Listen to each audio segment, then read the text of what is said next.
Welcome to Business Mastery with Dawn Kennedy, your quick under 45-minute dose of expert insights and strategies to make a positive impact on your business and life. Let's get started. Hello, and welcome to this episode of the Business Mastery Podcast. And today we're going to probably step on a few people's toes because we're going to be talking about productivity for yourself and your business rather than being busy for yourself and your business. I have Steven on here. We're going to dive in. How are you today? Can't wait to share some fun stories. I'm looking forward to it. So can you tell everyone first who you are and who you serve? Sure. My name is Steven Puri. I'm the CEO and founder of a company called the Suka Company, which means the happiness company in Sanskrit. And probably what's most interesting for those listening at home or in the car at the gym is I've been a senior executive at two motion picture studios, at DreamWorks and Fox. And I've also raised about $21 million of venture capital, run 3 startups with 1 successful exit and 2 failures. And what I noticed, along that journey is some of the tips and tricks that high performers use to do the work that differentiates them. And as Dawn said, how to be productive in a compressed amount of time as opposed to busy in a way that wastes your day. So that's a lot of what I hope we get into today.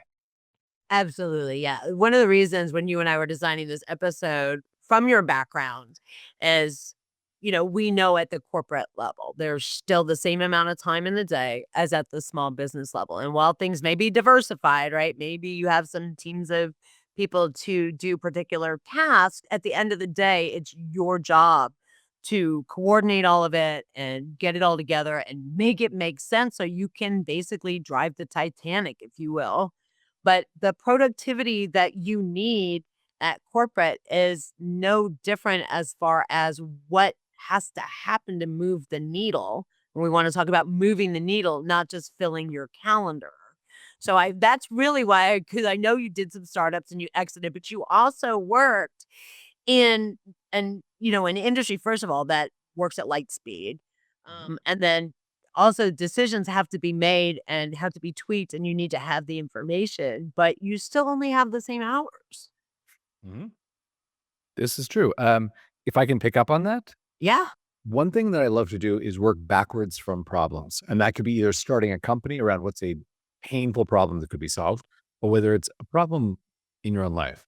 So I can speak very forthrightly about problems I experienced and ways I saw them solved in case these are helpful and actionable for anyone in your audience to listen to. So I'll tell you, I am a self-admitted procrastinator.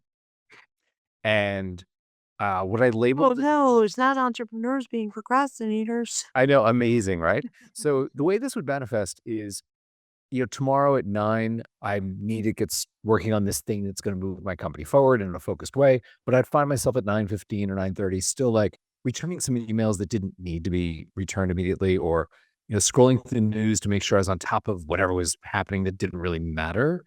And the impact of that was at the end of the day being like, ugh, I didn't get this done. I have to go to a dinner. I have to go to a thing, a screening, whatever. And I'll either work late tonight after dinner, or I'll get up tomorrow morning early and try and finish today's work before I start tomorrow's work, right? Which is the lie you tell yourself each day that week as it dominoes through the week. That feeling of getting down on myself, being like, wow, why is this out of control? Why can't I get things done? That kind of pain, even more than necessity being the mother of invention, the pain of that, of just being like, what's wrong with me? Why do I have this thing? I did that peeling the onion. Yeah. The whys, where it's like, well, why is the end of the day this bad feeling? Well, it's because the beginning of the day. Well, why is the beginning of the day? Wait, well, because I'm procrastinating. Well, why am I procrastinating? And for me, and for a number of people in my community, the company that I run, it's really 2 forms of overwhelm. It's either looking at your task list and realizing there's so many things on it and they all do need to get done, but there's no way you're going to get them all done in whatever time you've allocated that morning, right? So it's almost like, what am I doing? It's this paralysis. Or it's the overwhelm of something on there is so big, I can't even make a dent in that. I'm not going to write my book this morning or redesign my entire website or do the slide deck for the QBR, quarterly business review this morning before my 11 a.m. with Dawn, right? So it almost feels like, what am I doing? Because I can't even make a dent in this thing. And those two forms of overwhelm really led me to that place of like, oh, I suck. I can't get my work done. I'm frustrated. I don't have time to manage my day. My day is managing me, right? Right. Um, so I'll give you an example of a solution that I engineered, which is built with my partner, Tony, built a simple smart assistant that looks at my task list in the morning, identifies the three most important things interactively with me. Like, hey, Steven, it feels like these three things need to get done. And as soon as we agree upon them, hides the rest. So I start, my morning session, which, we have a flow state app. So it gives you beautiful music and it blocks your notifications and all that stuff, makes it kind of quiet and nice to work. But it also just says, here are three things. Here are the top three. And I'll tell you, it's weird the way seeing three things reduces the overwhelm and makes it feel accomplishable. And since we did this in our membership community, which is sort of like my petri dish for like, are these things working? People have a 77% better chance of finishing all three than when they could see like their massive task list, they would finish two, right? And it's the same tasks. It's just, how do you trick your brain into doing the thing you need to do? And a lot of what I hope we talk about today are just really simple tips and tricks of like how to get your brain into a place where you're feeling great at 3 o'clock as opposed to frustrated at 6. Hope that helps.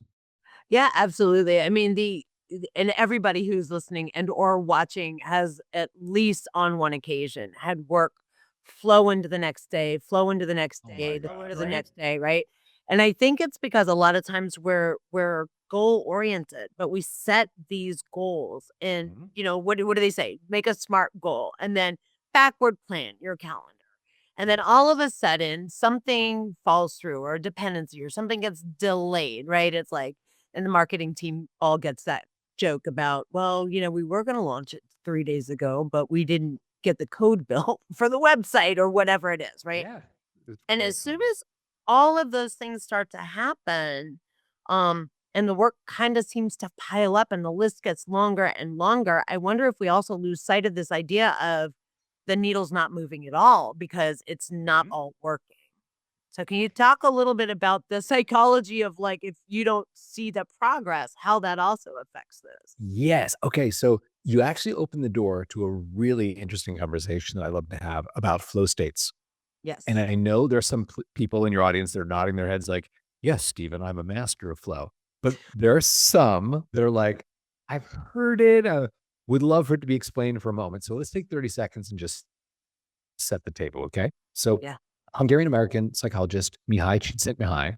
Yeah, it took me a while to learn how to say that properly. I just He saw it on the scroll text thing and I still have no idea how to pronounce I know, and it's hard to spell. I still look up the spelling. Honestly, when I write it, I double check the spelling because it's weird. Weird to me, not weird to him. He actually just died a year and a half ago. So it. anyway, back on track. So flow states, he had this very strong hypothesis that the high performers that he had seen across disciplines, athletes, inventors, artists, they all talked about this very highly concentrated state they got into when they would do the work that you knew them for, that moved the world forward or moved their careers forward.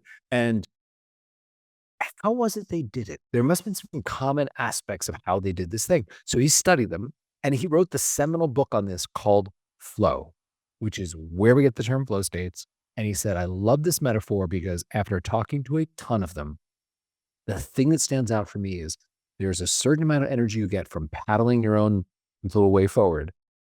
But if you align yourself with the flow of the river begins to carry you. And he said, that is where, like Prometheus, he wanted to bring that to people and go, hey, man, here's the conditions precedent that I've seen. And here's some tips and tricks into getting into that. So, why do I bring this up? What makes me think of this? Other than just, I think flow state's really important. Yeah. You said that thing about knowing how you're doing. Let me give you an example of a couple things that Mihai wrote when he said, hey, man, I've studied a bunch of people, no matter what they call it. Like Michael Jordan calls it or called it being in the zone. He Yeah. talks about it's just me and the ball. Right. Picasso had that great one where he just like, I forgot to eat. I stayed up all night. I didn't pee, but, I created Erica. Do you like it? So I'm being a little, hyperbolic, but that sort of sense of it. So he said, here's some things I noticed. They have to believe it's meaningful to be in the zone, in flow. you have to actually do something you think is going to have some effect on the world. It's not like, you know, of stapling papers or something, right? You have to have skills that apply. So it's not Michael Jordan painting, right? Or apparently playing baseball.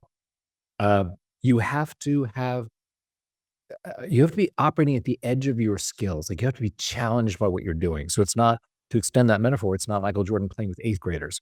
It's Michael Jordan playing the NBA against other amazing players. And you also need to be able to get feedback to know how you're doing. And I'll tell you the way in which I implemented this is I thought as I work, I really want to be able to see like how well am I focusing. Like I'll tell you again, a little vulnerable. One of my bad things is I will pick up my phone when I encounter something that's hard that I'm working on. I don't know the rest of this design, or I'm stuck on some code or something. I will instinctively reach down, pick up my phone, and then check my WhatsApp or do. And it's so ingrained in me, the quick dopamine of like, oh, cool, I got a fun WhatsApp from my wife or my buddy, or, there's some video that someone shared or something in YouTube, right? That's a big distraction. So what I did was Tony and I built a live productivity graph that you can watch as you work. And you sort of get points as you stay in focus. You pick up your phone, you lose points. You open Facebook on your computer, you lose points. And Right. it slowly trains you, day over day, week over week. Here are the ways in which I can become a better version of myself, essentially. And it's because of what Mihai said. It's you get feedback and you get instant feedback in this case. You can literally just watch the graph of like, and scroll over and see what you do. So that sense of like, how am I improving? Yeah. I think is really, really important. So you don't just feel like you're alone in a forest, just walking in circles, you know? Right. Okay, that was a long tirade. Well, No, we I got some love that. states in there. So, yeah, but that leads me to my next question, Ooh. about I'm sure you've read, the 5 a.m. Club at some point. I think everybody has, or, Atomic Habits, right? So we've read all these things Deep and work. deeper, right? So Yep. there are certain times of day where certain people are much more Let's talk likely about to that. hit that flow state, right? Like I have tracked it. It legitimately took me about 9 months of tracking to realize I need to work from 10 to 3 Isn't for that great? these things. Right. It took me forever though to figure Yeah. it out. Okay.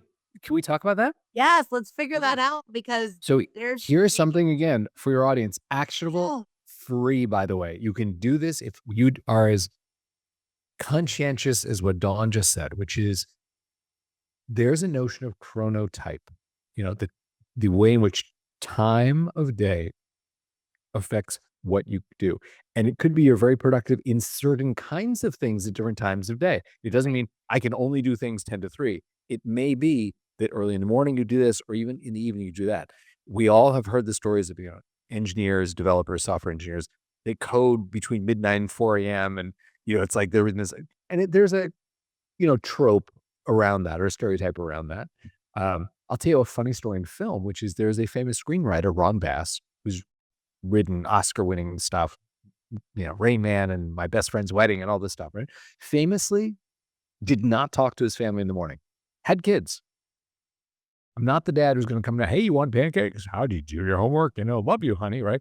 He's like, when I get up, just got to go to my office and write. He said, because by talking with you, I can't hear my character's voices in my head. So he said, I have this window of time between, and he would get up early, like 3, 4, 5 in the morning Wow. and write until sometimes 9 for that reason. Now he wrote the words that get first dollar gross A-list actors like Julia, like Tom, like Dustin Right. to say, hey, I have a stack of offers on my desk, but this is the one, this character, this is my spring. I'm going to take my time and say these words in this script. He was that good. But his family bought into it and said, yeah, dad, okay, you're bringing home 2 million a script. We can let someone else make pancakes in the morning. You go, you do you, and keep bringing home those paychecks. But that was an extreme knowledge of his chronotype. He's like, dialogue, can't talk. As soon as I talk to you, I lose the ability to hear my character's voices. In the afternoon, he would do story work or collaborative work. Like he often had a studio of other writers with whom he worked. That was not morning work. Yeah. So what you said about, hey, I figured out I charted this in 10 to 3 is this golden, sort of zone for me. it's something that if the people listening is you, right? If you actually track this for a week or two, you might start to see your patterns and say, ah, paying bills, returning emails, great after lunch.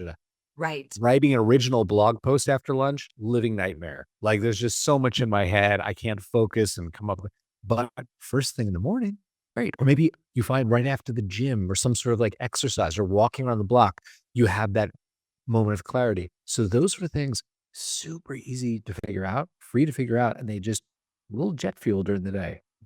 Yeah, I think it's really important, as you're talking about sort of the productivity side of things, it's in a lot of ways a you problem if you don't know these things and you're trying to be the 5 a.m. club, but you're not really a 5 a.m. person. So maybe you're not getting Let's say a you opportunity. It's a you it's opportunity. opportunity. We're on a you opportunity, right? So maybe you're trying to follow conventional wisdom, not saying that there aren't the 5 a.m. people. Mhm. It's just maybe that's not your place to be doing certain types of things, to your point. Now, my other question, kind of going back the other way, is what about the places where you get into flow state and you get to a place where maybe you need some time to process? So is that still productivity if you step away from like, wait, let me let me sit with this. So we say sit with this. I still consider that productivity because my brain is going to work on it while I go do something else. So are we calling that distraction? Totally with you. Okay. So as you figured out, I love stories because I've seen some amazing things. I've been very lucky to be witness to people who do, very creative things. So I'm going to tell you a story that will relate to the thing you just said. Cut to Steven, who is a senior at USC in Los Angeles, right? Starting to work in film, even though my background had really been as a software engineer, as a junior software engineer. My parents were both engineers at IBM, so I'd learned to code when I was little. But here I was working at an ad agency in Hollywood that did trailers, commercials for movies, largely Warner Brothers and Buena Vista, which is Disney. So my job at the time was for these two guys who ran the agency, were been doing it for 20 years, were very well respected in the business, right? Great promo guys. Is I was the guy where I would get the films that came in and assign them to a writer producer. Say, hey, Don, we got, next spring's Warner Brothers rom-com in. You do such a great job of the rom-coms. Could you watch this one, write your trailer? Okay. So that's my job. So Jeff, one of the two principals, comes to my office one day. He goes, he calls me Stevie. I don't, to this day, we're friends. He still calls me Stevie. I don't know why. He's the only person in my life who calls me Stevie, right? So he comes to my office. He goes, Stevie. I'm like, yes, Jeff. It's like, so you know Bart? And I was like, yeah, there's a guy in the vault, in the tape vault named Bart. Seems nice. He goes, you ever given Bart a trailer to write? I was like, we're talking about the guy in the vault that drives tapes around Hollywood and drops them all off, right? I'm like, give him I haven't, Jeff. Where are you going with this? He's like, I have an instinct about him, Stevie. Like, you're the boss. You've been doing this for decades. You got it. I'll find something. So I found like a B movie at Warner's that had like a month deadline. It was not like, the next Batman that everyone was obsessing about, right? And gave it to him. 2 days later, Jeff's in my office. Stevie, how's Bart doing? I'm like, Jeff, I gave him the title 2 days ago. I'm not going to stress him out. I'll ask him on Monday. Okay. Oh, yeah, that's fine. What else did you give him? Jeff, he's never written a trailer before. Like, Yeah. I don't, where are you going with this? He goes, Stevie, and this is good. He goes, Stevie, it's always about the other thing. Let me teach you something about creativity. He said, the part of your mind that does that, peanut butter, chocolate, is not the part of your mind you're thinking with. You think you're focused on the thing, but it's the other part of your mind that's doing that. If you give Bart one trailer to write, he's going to stare at it with little beads of sweat coming out of his temples, and he's going to write the most obvious B version of that trailer you can imagine. Give him something else. Can I tell you, my entire film and tech careers, I have seen Jeff proven correct countless times. There is a book on the neuroscience of this by Olivia Fox-Gavon and Julia Pollack called The Net and the Butterfly, about catching ideas and creativity. And it talks about there are two networks in your brain.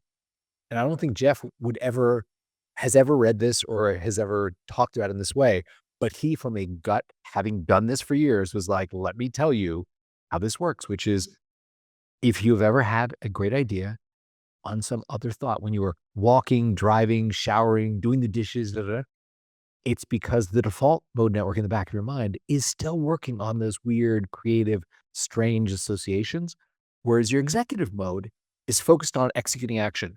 I must wash the dishes. It's done this way. I must drive the car and not hit people. It's done this way. So when the executive mode network is kind of busy with like, don't hit other cars, the back of your mind, like a little baby, can do the thing of going like, cell phone. What's it taste like? Yeah. Executive mode mind would never go, what does it taste like? And that's where you get some of those ideas where you're like, so when you, Dawn, say, okay, I've come to a point on this creative project where I sort of need to step away, da, da, da, da.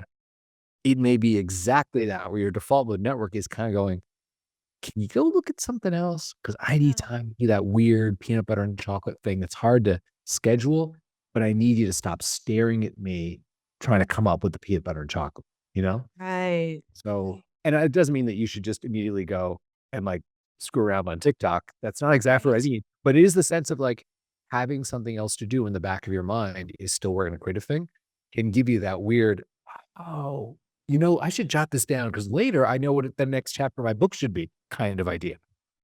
So that's fascinating. So let's bring that back to productivity. So that is part of, I think, the productivity cycle. And I think maybe we've misnamed it and we have not given ourselves credit for actually being able to do multiple things towards multiple goals. Because we Right. work on the one thing and we don't feel like the needle's moving because we have to sit with it. And we're not giving ourselves credit for the fact that we're actually moving the needle Okay. while we're sitting with it. You brought up some of the great minds that have written on this, right? The Clears, the Newports, monotasking is absolutely a thing. I'm not here to go, monotasking is not a thing. There are certain activities, I'm sure whether it's reading briefs, negotiating contracts, whatever, you need to monotask. You need to go, I can't do 4 things at once and actually do justice to this contract. I need to read the contract and focus. So monotasking is absolutely great. And a lot of, the flow state app that we build, the website we built is about, hey, monotask. We'll even reward you with more points if you don't jump around, right? Because there's a thing there. But the distinction I think you're drawing is like there's productivity, which is creating work, hopefully has an effect on the world. And there's creativity, which is the act of creation, which is usually means something that's like innovative or different, blah, blah, as opposed to just producing work. And those two require different sort of mental techniques. You need to be in a mode of being creative where, it's why you talk about brainstorming, right? Right. Where some of the rules of brainstorming are no bad ideas. I could say the stupidest thing while you and I are brainstorming, and it's not really cool or productive. You go, actually, Steven, that's awful. Because Right. my idea seems awful, may trigger in Joe, who's sitting with us, the idea, not that, Steven, but this. And he wouldn't have had that if I hadn't said the thing, And I'll give you another example, another story. Would you like a story or you want to talk? I love stories. Okay. So give you a story, which is so when I got into film, right, as a development executive, there was a moment in my career where I was at DreamWorks. I'd risen up to be an executive vice president for Kurtz Morrissey at DreamWorks, and I was in my first meeting in Steven's conference room, with the whole Southwest decor and the wooden everything and the Navajo rugs, whatever. And it's kind of no matter how cool and blasé and I've done everything, you're sort of going, man, I'm sitting in Steven Spielberg's conference room and like there are 8 of us around a table, like having a story conversation, which was an amazing moment for me and humbling, right? I mean, awesome, but humbling. And I noticed this, and this is something I can extrapolate from, which is we were discussing, I'm going to, out of respect for Steven and the creative process, not going to give the right details. Okay. I'm going to falsify the details, but the thing out. Let's say we're talking about a movie about aliens, which Steven has a lot of experience making alien movies, right? And there is a beat where he's like, the alien should come through the wall here, right? And everyone sort of writes down, Steven wants, page 72 alien to come through the wall, right? And there's like Stacy, the chairman of the studio, president of the studio, development executive, myself, a couple of writers, literally like probably 8, 10 of us around this table. We're this time. And I'm gonna say within like 2 minutes, the coffee boy who'd been there just chimed in and said, actually, I feel like we just saw the alien comes through the wall in this movie last year. And, maybe it's more like comes to the ceiling because the thing is an aerial thing. There's a version of that meeting where everyone goes, Right. and the actual version of it was Steven being like, "Oh, yeah, actually, that's better. Let's do that." And without a burp, without even an acknowledgement of that, was just like, "Yeah, best idea should win. That's a Yeah, better idea. Let's do exactly. that." Right? And I've only seen that with people who are confident. People who are not confident in their creative skills are the ones that are like very precious. I said the alien must come through the wall, da da da. Right? And when you can let go of that and just go, "Hey, man, you know what we want? Is we want this product to be loved by a billion people, not my product to be loved by 5, right? That feel exactly the way I do." And when you do that, you go, "Oh yeah, best idea should win." You know what? Maybe the logo should be yellow and orange or something, maybe it expresses it better. So with the brainstorming process, that confidence to say, "Hey, maybe that is the way to go." Maybe, not everything has to be, um, you can be precious and not everything needs to be right as long as it leads you somewhere. That I think is really interesting. Well, it is, and the link that I see to this, especially Mhm. with your app, is the best tasks should win. Mm. Yeah, I think Best so. tasks daily should win. So how do you align your app and the tasks and the productivity? Do you load your goals? Do you say, "Hey, this Yeah, is what I'm working for?" And then, yeah. hey, you brainstorm all the tasks that need to happen and the ones from yesterday and the last week that we don't mention at parties. Right. We gotta talk about those at parties, right? That is a very generous question of you to ask. I have great respect for what Mihai Csikszentmihalyi did, which he said, "Let me go up on Mount Olympus. There's this fire they have. I can bring this down so we all can be warm." Right? Right. And that thing was flow, saying like, how do you get into a flow state? What I've done with the past 6 years and what I hope to do for, until I retire is create a flow state app. It's a website. It's a simple website you go to. But we built in behind one play button a lot of the things you need to get into flow. And like you said, some of that is being intentional about your tasks.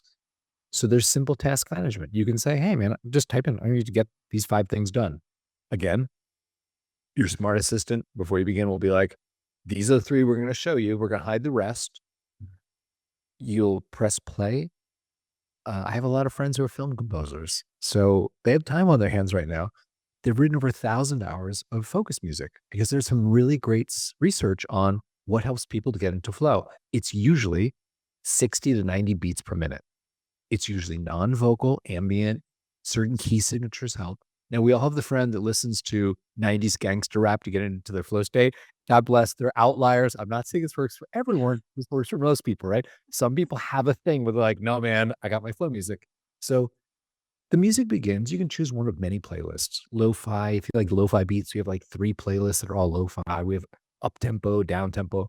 And I'll tell you a learning that I had, this is one of those like, sometimes your membership will tell you what you need to know, is we had a friend who is an audio engineer that went to Kathmandu, and he said, "While I was there, it rained."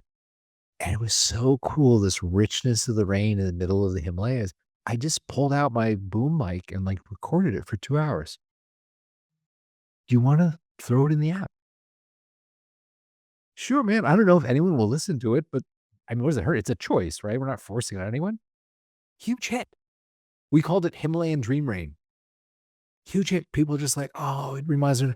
So we experimented. We launched, there's a lake in Canada called Emerald Lake. You can listen to that with the water lapping on the shore and the birds. We have a stream in Japan. The surf in Cyprus, if you like listening to the waves hitting the beach, actually more active and stuff like that. And just like experimenting with, man, it's not a one size fit all thing. A lot of people love lo-fi. Like on YouTube, free lo-fi girl. You can stream YouTube if you dig lo-fi music for free. You don't need Spotify or Brain FM or Endel. They're all great. But there's a lot to answer your question. There are a lot of these things like having an assistant, having a website blocker. Like there's a Chrome extension we offer for free. It'll just nudge you. You open up Facebook, it'll give you a little pop-up where you get to choose. It goes, is this really helping you? Is this intentional? And you can click, no, it's not, and close it and get back on track. Or you can say, oh, actually, you know what? Maybe for my job, I need to post this thing on Facebook because I just released a book or something, right? I need to be on Facebook. And you can dismiss it. Same thing with the phone. Like I told you, this is a bad one for me, is the phone. Really simple. When I start a session, there's a QR code. I can shoot up my phone, put the phone down. If I pick it up, my little smart assistant will talk to me and go, Steven, do you really need to be on your phone? And it sounds so silly, but it's like little things like that. Cause we just want people to stay in flow. Yeah. Long speech, but that's what I do now. We offer it. But that's not silly at all, because the entrepreneur has kind of a choice, if you will. If they're set up in a way where their business generally is not daily firefighting, Mhm. and they have room to work on goals. And I would say that that's probably most entrepreneurs past a certain stage. Maybe Right. for the first, little teeny, and you did startups, right? So there were probably weeks in there where you're like, I haven't looked at a calendar. I haven't Yeah. eaten anything but takeout. You know. I'm not getting into flow anytime soon, because all I'm doing right now is preventing this place from burning to ashes, right? Uh, but I can definitely see how once you get to certain places, you mature to certain places, that this would be a key productivity tool. Because if you are in the place in your business where you're working on your goals, Mhm. the self-discipline that got you to where you are without an assistant, without those things, is probably not gonna be what you need to stay there, because everybody has an open door policy until 15 people keep knocking on your door. Okay, can we pick up on what you're saying? Because Yeah, this again yeah, is another free technique, which is yeah. one of Mihai's thing. And trust me, near AL, who's written all about triggers, like a number of people have written about this. A lot of people have researched this. To get into flow, it is not you sit down and you're in flow. Mhm. The research shows it takes a minimum of about 15 minutes and can take up to 23, 25 minutes to get into that state where you're just like flying. Like the first time I experienced it, I had not read the book Flow. I was on a flight from Austin, where I live, to San Francisco.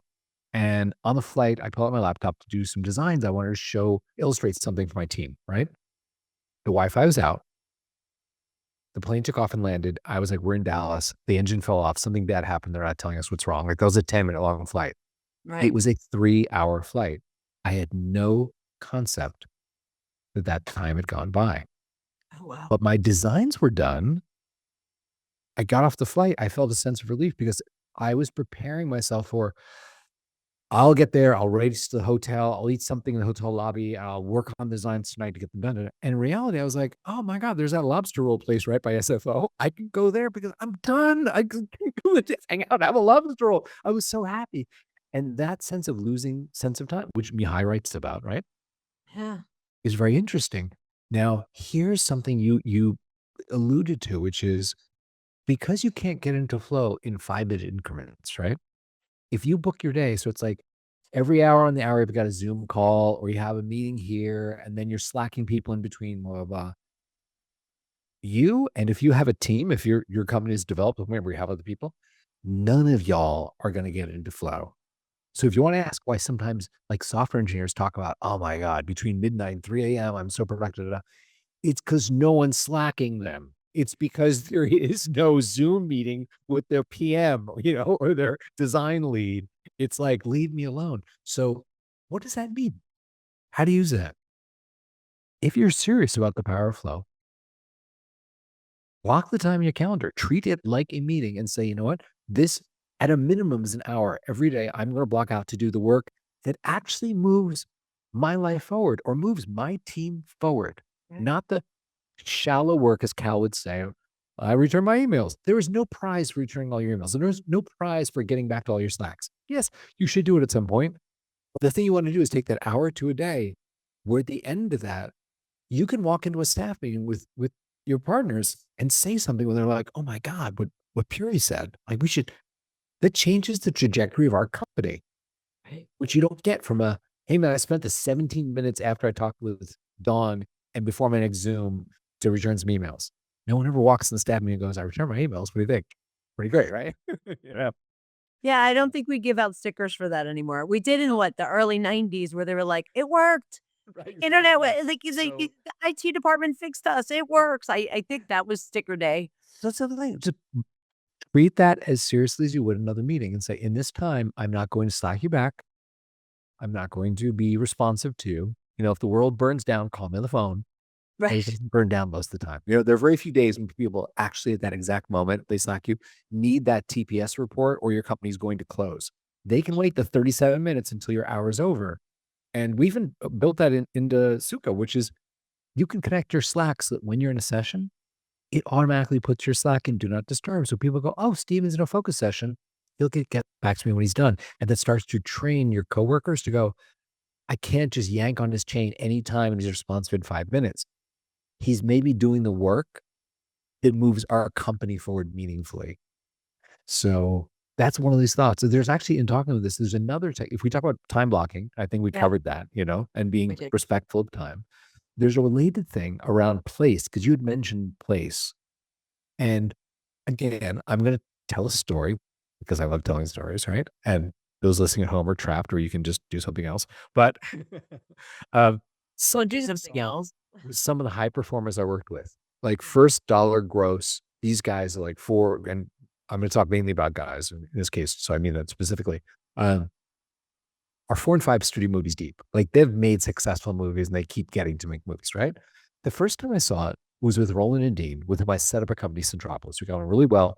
Roland, Dean were the director, writer, producer of Independence Day, of Stargate, a bunch of stuff, right? They had a place down in Puerto Vallarta, Mexico. There's some I'd never been there. It's some beautiful white marble villa with a pool, and they would write down there. There was a room there Dean talked about. I asked him once, he's like, it's just it inspires us. We know we go into this room where there's right. The light comes in the morning over the pool. Again, chronotype. It was morning writing, right? Where the sun was.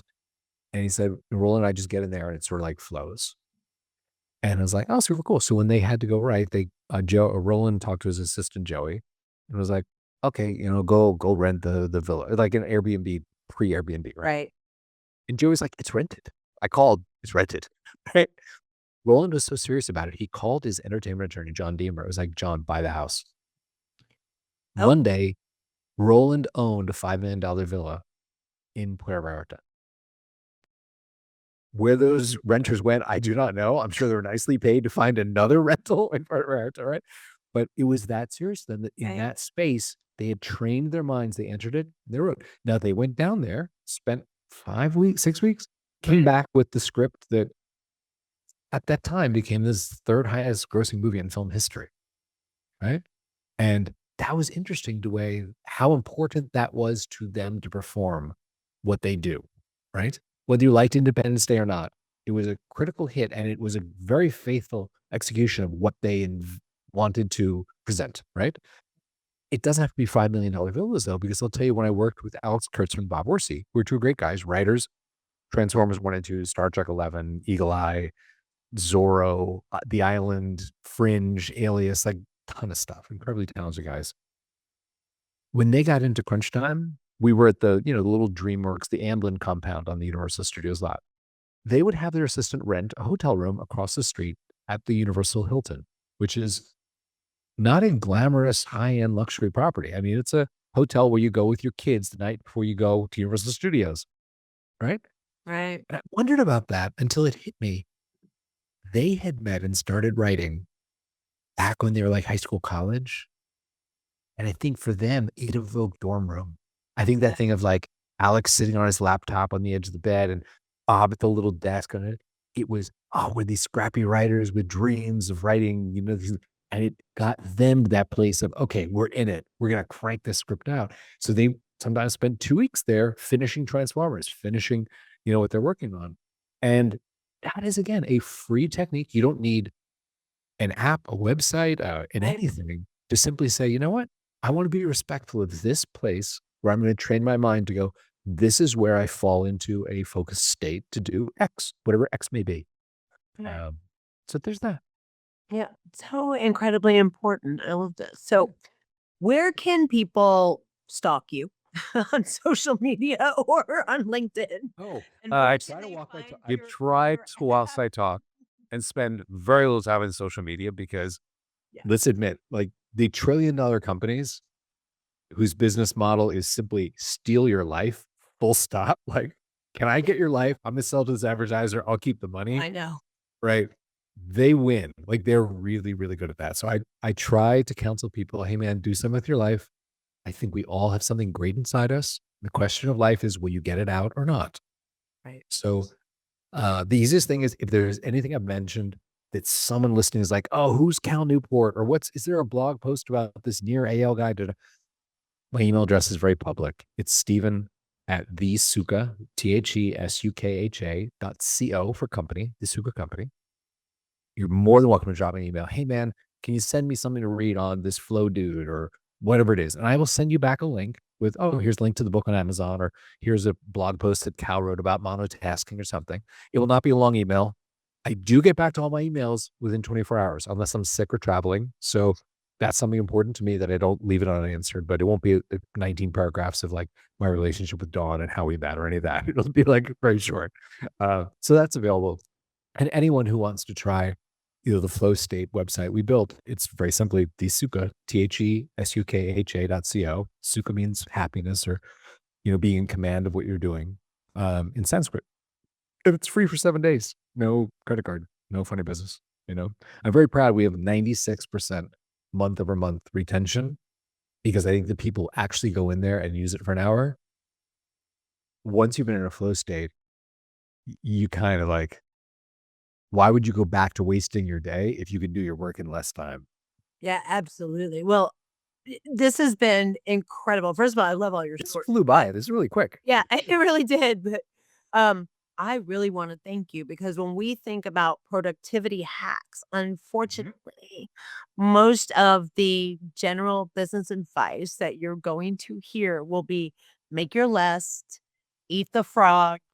My favorite one is eat the frog. That was one of my favorites. Or the Pomodoro, right? Set it for well, you just All valid. they're all valid, but you know Yeah. what? Like you said, you can't get into flow for 25 minutes. So if you have a 25-minute Pomodoro, 25 minutes, 5 off, or a 50-minute Pomodoro, you may actually be cutting short your ability to move the needle in your business. And I I think I this love that you said that because I'll tell you yeah. something. When you start your first session with Suka, with the website, we set it to a Pomodoro, 25 minutes, and then we'll give you a 5-minute break. And we give you options of like, hey, here's a breathing meditation. You go for a walk, get some water, do something healthy, right? I personally had mine at 55 and 5 because I found that's my rhythm for having an idea and getting it on paper, so to speak. And then let me go downstairs and get a glass of water, right? But you're right, because so many people know Pomodoro, we have it by default set to that, and you can click it and change it, and do that. But you're right. I don't actually find 25 is the right time for me. Yeah, for me, I do the 50-minute hour. Yeah. And I have, but again, having that reminder, because when you do get sucked into something and you don't have something holding you accountable, it could be 3 to 5 hours. The Yeah. next thing you know, you're like, I'm starving. I haven't drank any water. The dog is dancing by the door.